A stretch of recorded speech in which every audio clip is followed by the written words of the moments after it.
आए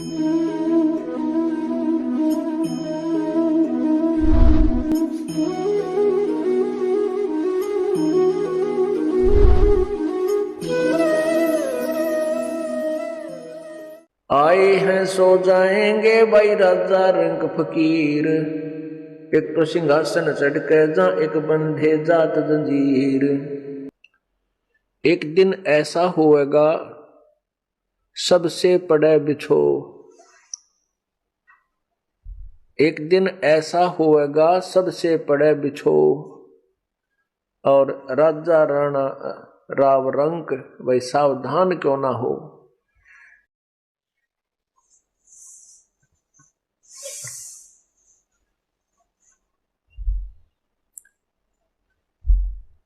मात पिता तेरा कुटुंब कबीला, यो कोई दिन का मेला रे, और यहीं मिलाया यहीं बिछुड़ जा तू जागा हंस अकेला रे। परमात्मा कहते हैं कि तू काल के जाल में फंस के इतना अनजान हो गया कि तेरा जहां जन्म हो जाता है, चाहे किसी योनि में, पशु में, पक्षी में, मनुष्य में, गधे में, कुत्ते के में, आप उसी में सेट हो जाते हो। वही भाई बहन और रिश्तेदार, माता पिता, वहीं के जो अपने मित्रों में इतने लीन हो जाते हो, आप भूल जाते हो मरने को, आप भूल जाते हो उस दिन को जिस दिन तुमने यहाँ से इनसे बिछुड़ना है। और बिछुड़ कर फिर कहाँ जाओगे, क्या होगा, इस अध्याय को आपने कति यो चैप्टर बंद कर रखा है। उस चैप्टर को खोलने के लिए, याद दिलाने के लिए परमात्मा स्वयं आते हैं या अपने कोई दास को भेजते हैं, ताकि अनजान आत्माएं अपने आप को पहचाने, तुम कौन हो, कहां से आए थे, कहां जाना है और यहां क्या कर रहे हो। जरा उनकी तरफ ध्यान दो जिन्होंने अपना सारा जीवन संतान की जो सेवा में, संतान की परवरिश में और महल और कोठी बनाने में समाप्त कर दिया, और एक दिन मृत्यु आई, उठाकर जंगल में उनका अंतिम संस्कार कर दिया। जिन कोठियों को बनाने में उसने सारा जीवन लगा दिया, जिस बैंक बैलेंस को बनाने के लिए उसने दिन रात देखा ना रात देखी, उसके साथ कुछ नहीं गया।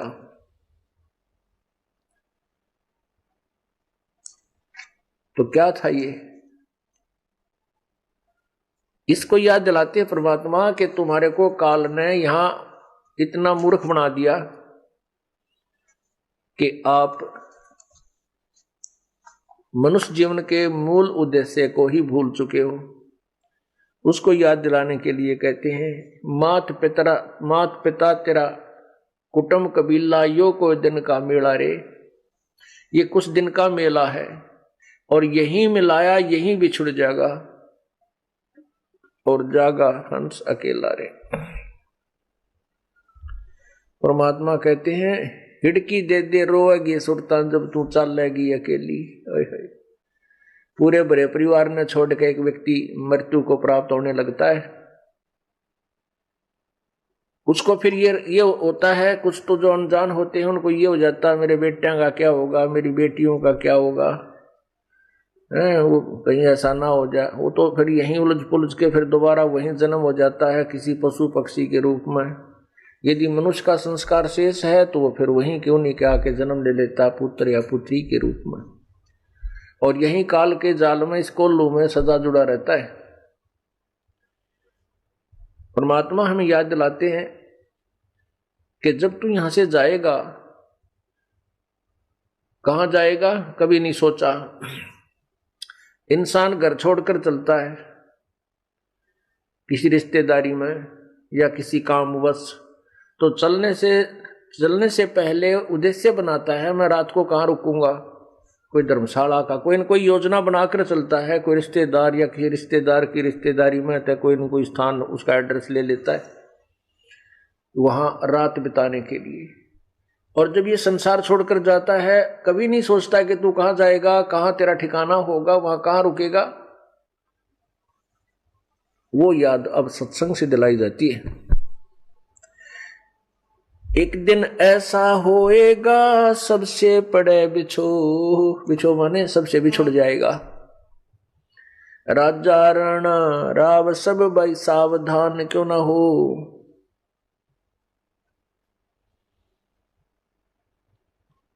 उज्जड़ खेड़े ठीकरी ये गड़गड़ गए कुमार, रावण सरीखे चले गए वो लंका के सरदार।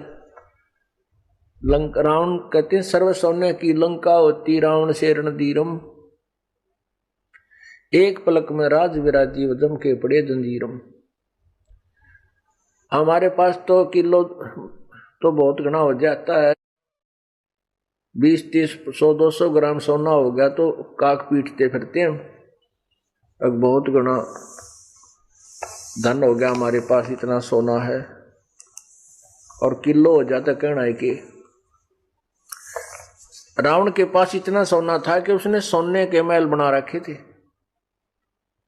और कहते हैं रति कंचन पाया नहीं रावण चलती बार, जब संसार छोड़ कर चला 1 ग्राम भी सोना साथ नहीं ले जा सका, वहीं छोड़ गया और दुनिया ने लूट लिया। फिर तो परमात्मा हम याद दिलाते हैं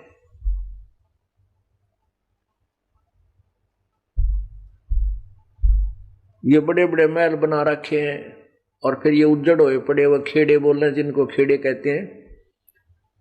तो वहां देखो कितने सामान पड़ा होता है, किसी के मटके फूटे पड़े हैं, कोई छोटी छोटी ईंट निकलती हैं, जैसी भी जिस समय की सभ्यता है उस प्रकार के वहां सारे बर्तन मिल जाते हैं। परमात्मा कहते हैं उज्जड़ खेड़े ठीकरी ये ठेकरी गड़गड़ गए कुमार, रावण सरीखे चले गए वो लंका के सरदार।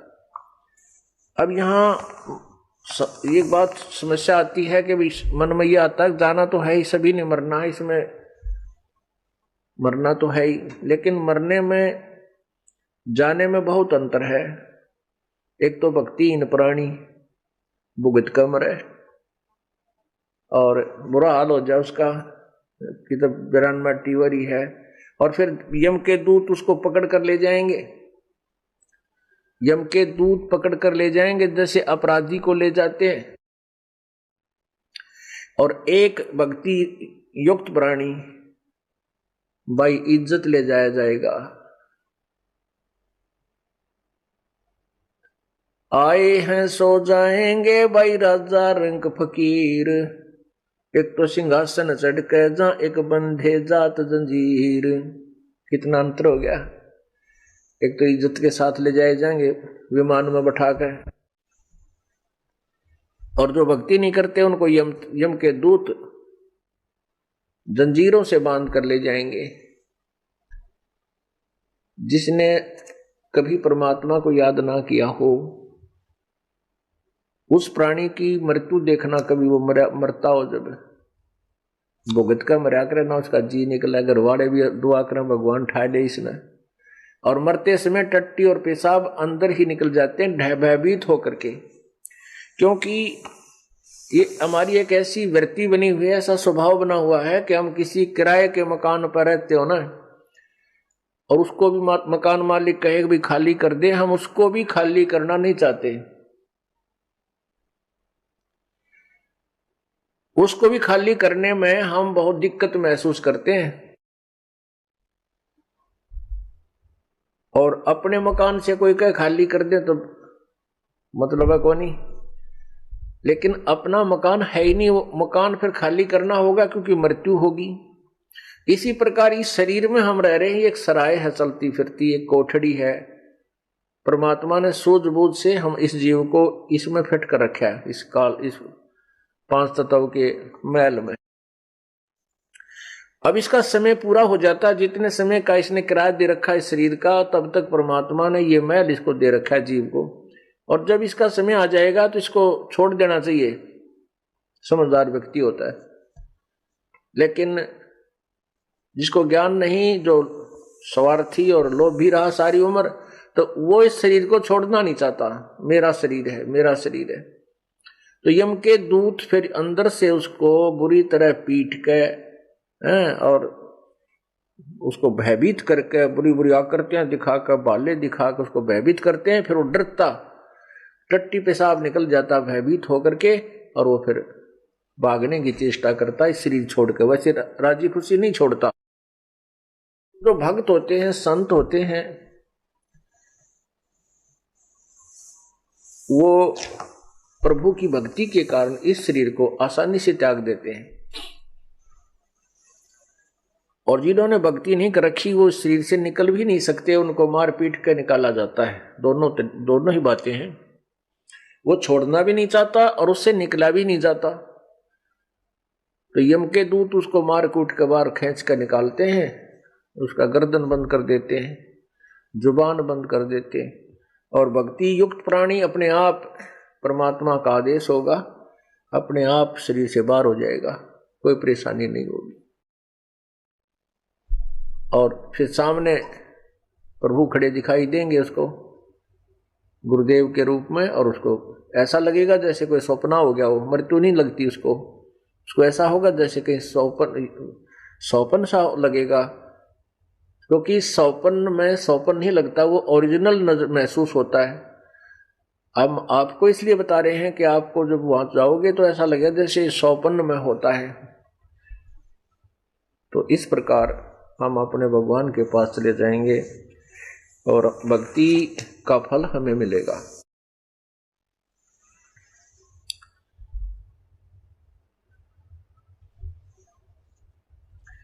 कबीरा कहाँ गर्बियो ये ऊंचा देख आवास, काल पड़े भूमि लेटना तेरे ऊपर जमेगा से।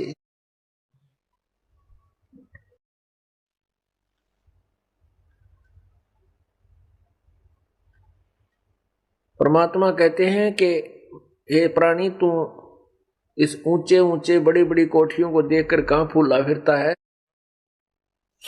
तेरी मृत्यु के उपरांत तुझे जंगल में ले जाकर के सवा कर दिया जाएगा, फूक दिया जाएगा, और तेरी उस राख के ऊपर, तेरे शरीर की राख के ऊपर घास जमेगा,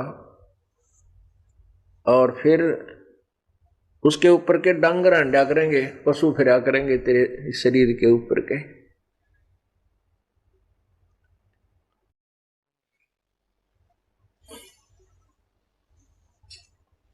कबीरा कहाँ गर्बियो इस जोबन की आसे, टेसु फूले दिवस दस खंबर खरब खंगर भय पलास।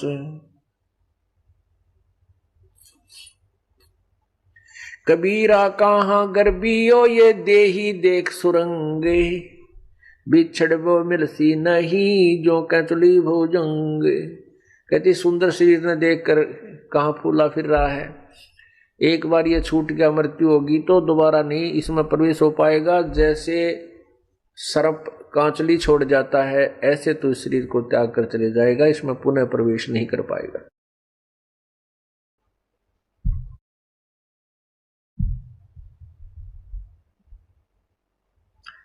कबीरा कहाँ गर्भियो ये काल गह करके से, न जाने का मारेगा के घर के परदेश।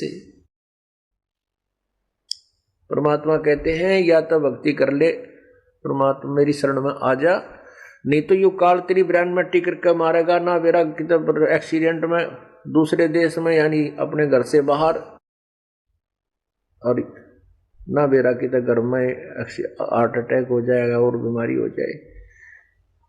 ये तेरी दुर्गति रखता है, इसलिए प्रभु कहते हैं हमारी शरण में आ जा।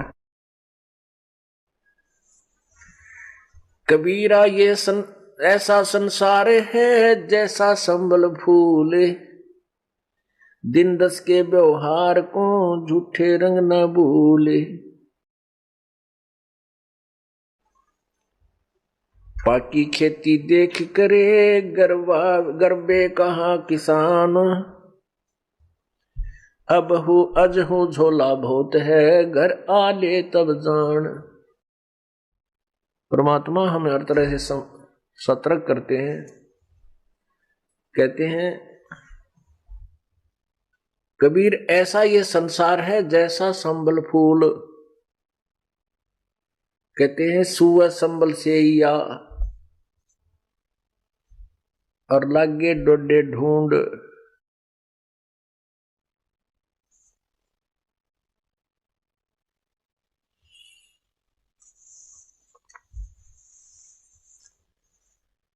जिस अपने परिवार को, संपत्ति को हम अपना मान करके इसके ऊपर आसक्त हो चुके हैं, परमात्मा हमें याद दिलाते हैं कि ये तेरा नहीं है। और हमारी क्या टेंडेंसी है, हमारा क्या स्वभाव है इस प्राणी का। जन्म होता है, फिर बालक होते हैं, बचपन होता है, फिर कोई शिक्षा ग्रहण करते हैं, युवा हो जाते हैं, शादी हो जाती है, अपने अपने व्यवसाय जैसा भी उनका संस्कार है उसमें हम लग जाते हैं। फिर हमारे फिर क्या सोच होती है कि भगवान हमें संतान दे, संतान होगी तो इनकी परवरिश करें और इनको पाल पोस करके अच्छे इनकी जो ना व्यवस्था करवा दें, और फिर भगवान इनका ब्याह कर दे, इनकी शादी हो जा, और शादी हो जाए फिर इनके बच्चे हो जाएं, और फिर हम बेशक मर जाएं। कई बूढ़े बैठ कर बतलाया करें तो आपस में कहते थे, जब हम छोटे छोटे सुना करते, अब याद आती हैं, क्योंकि अब तो उस अक्षेत्र के उस विचारों के व्यक्ति हमारे पास बैठते ही नहीं, हमारे पास तो भगता हुए हैं और जो भगवान को चाहने वाले। लेकिन इस मार्ग पर लगने से पहले जिस समाज में हम रहते थे वो क्या बतलाया करते, वो क्या करते, दो लड़के हैं भाई, दो लड़की, परमात्मा ने उनका मौज कर दी, सबका बेटा बेटी है और हमारा जीवन सफल हो गया। उनकी शादी कर दी, उन्होंने काम संभाल लिया, अपना खूब बढ़िया गुजारा हो रहा है और हमारा जीवन सफल हुआ। भगवान बेशक ठाले, हमारी मृत्यु बेशक हो जाए। तो यह परमात्मा कहते हैं कि जीवन सफल कहाँ हुआ, ये तो तेरा जीवन असफल हो गया, क्योंकि मनुष्य जीवन का जो मूल काम था उसका तुझे ज्ञान नहीं, और जो वो करना चाहिए था तूने, जो करना था वो तूने किया नहीं। जो तूने किया वो तेरा पूर्व निर्धारित था, जो तुझे प्राप्त हुआ। जैसे हम चाहते हैं, शादी होते ही एक ऐसी वृत्ति बनी हुई है समाज की इस काल प्रेरणा से कि सबसे पहले हम लड़का होने की उम्मीद करते हैं। जब शादी हो जाए तो हम ये सोचते हैं परमात्मा एक लड़का हो, पर पहला ही, फिर चाहे बेशक बेटी हो जाए। वैसे तो अब तो बुद्धिमान समाज हो गया है, बेटी और बेटी में कोई अंतर नहीं होना चाहिए। ये तो काल का जाल है हमें परेशान करने के लिए और अननेसेसरी जो हरासमेंट करने के लिए। लड़के के लिए उम्मीद की थी लेकिन लड़की होगी, फिर ये सोचते हैं परमात्मा दूसरा तो लड़का हो ही हो, दूसरी भी लड़की होगी। फिर अर्ज करते हैं परमात्मा, ये कहता है एक लड़का होना है, तीसरी भी लड़की होगी, चौथी भी लड़की होगी। तो कहने का भाव ये है, ना तो हमारा चाहा हुआ और ना हमारा किया हुआ, केवल वही हुआ जो हमारे भाग में लिखा था, वही हमें मिला, वही बेटे मिले, उतनी बेटी मिली, उतनी संपत्ति मिलेगी और उतनी ही मिली। हमारा किया तो कुछ हुआ नहीं, ये तो आपका पिछले जन्म का संस्कार पर जो ना फलीभूत हुआ है। अब तूने इस जन्म में जो करना चाहिए था, जो तुझे अगले जन्म में मिला, वो शुरुआत भी ना की और फिर कहता है मेरा जीवन सफल हो गया। तूने तो जीवन बर्बाद कर दिया, असफल कर दिया। नालायक, जो करना था वो छेड़ा भी को नहीं, शुरुआत भी नहीं की उसकी।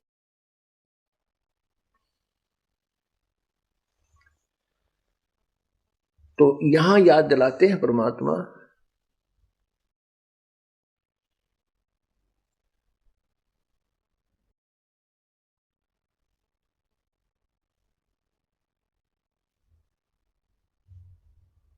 जैसे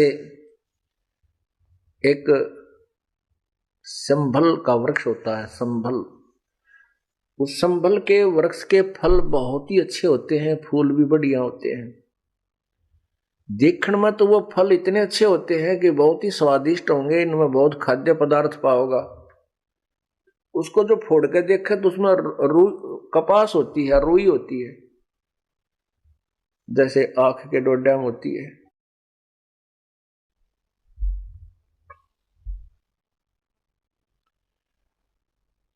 एक तोता पक्षी होता है, वो तोता पक्षी जो है ना पके हुए फलों को खाता है, और जब वो संभल का वृक्ष बड़ा होता है तो उसको तोता उस पे आस रखता है कि ये वृक्ष बड़ा होगा, इसका फल लगेंगे। 10-12 वर्ष में वो संभल का वृक्ष बड़ा हुआ, फल लगने लगे। जब फल लगने लगे तो तोते ने सोचा फल पक गया, इसको खा ले तू।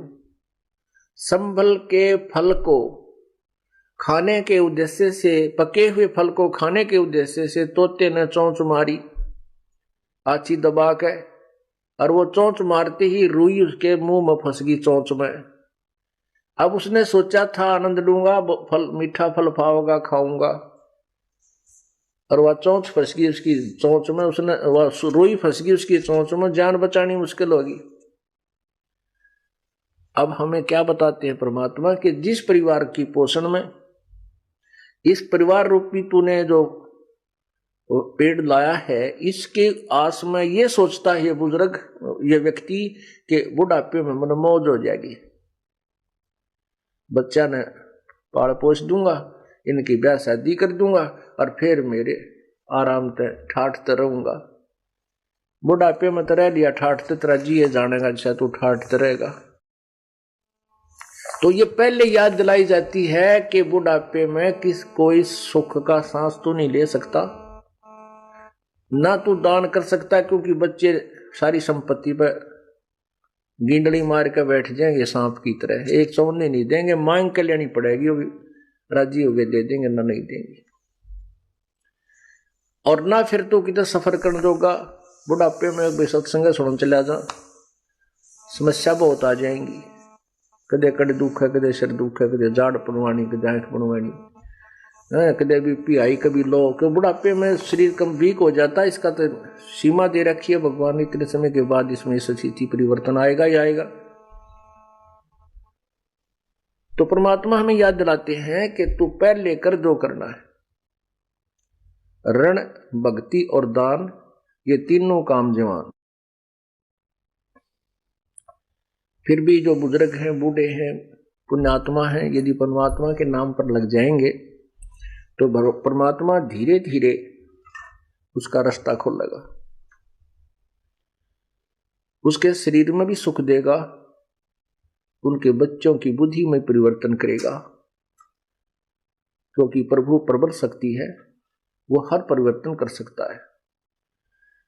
तो कहने का भाव यह है कि जो पहले लग गए तो बहुत अच्छा, उसके बच्चे भी ठीक लाइन पकड़ जाएंगे, उनकी पुत्र वधुआ होंगी, वह भी भगवान होंगी, भगवान के चरणों में लग जाएंगी, पूरे परिवार में एक सुथरा माहौल बना रहेगा। और जो परमात्मा से दूर हैं या बिल्कुल लास्ट में आएंगे, कोई ऐसी घबराने की बात नहीं है, लाभ उसको भी मिलेगा, लेकिन उसी रेसों में मिलेगा।